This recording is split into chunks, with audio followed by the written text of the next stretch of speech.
أعوذ بالله من الشيطان الرجيم بسم الله الرحمن الرحيم والصلاة والسلام على سيدنا Muhammad wa ala alihi wa sahbihi ajma'in.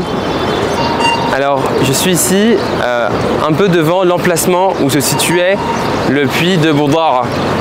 Ce puits, c'était un puits qui était situé à environ 400 mètres, 500 mètres de la mosquée du prophète sallallahu alayhi wa sallam, près de Saqifat Bani Sa'ida, parce qu'en fait c'était un puits qui était dans le quartier des Bani Sa'ida et qui leur appartenait.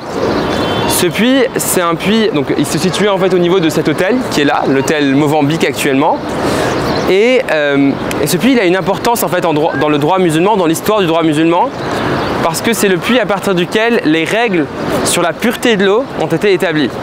En fait, ce puits était situé dans une zone où quand il pleuvait, de l'eau coulait et de la boue pouvait tomber dans le puits.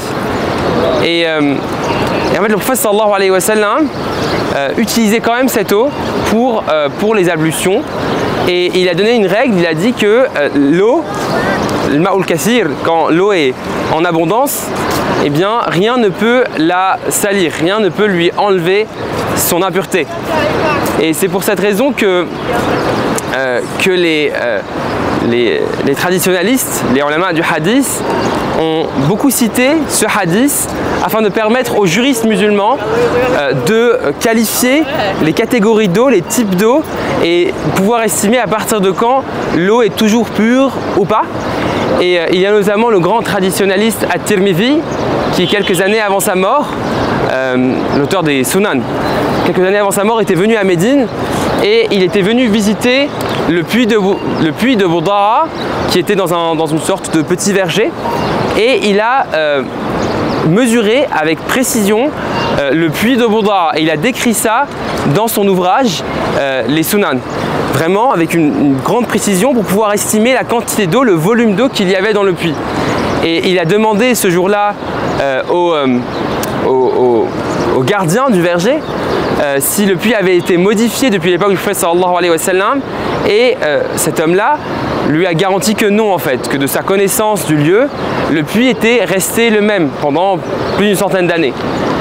Et c'est grâce à ça que du coup on a l'estimation du volume d'eau minimal à partir duquel on peut estimer qu'en fait cette quantité d'eau, elle est forcément pure, elle ne peut pas se salir par la chute d'impureté à l'intérieur. Et ce volume, il est estimé à ce qu'on appelle en droit musulman 2 qulla. Donc c'est une certaine quantité d'eau. Il y a un certain débat aujourd'hui avec les volumes un peu modernes, mais c'est une grosse quantité d'eau, donc il y a différentes estimations, mais c'est une quantité importante d'eau, on va dire de l'équivalent d'une grosse quantité d'eau, quoi, un bon mètre cube, et à partir de ce moment-là, eh bien l'eau ne peut pas être considérée impure.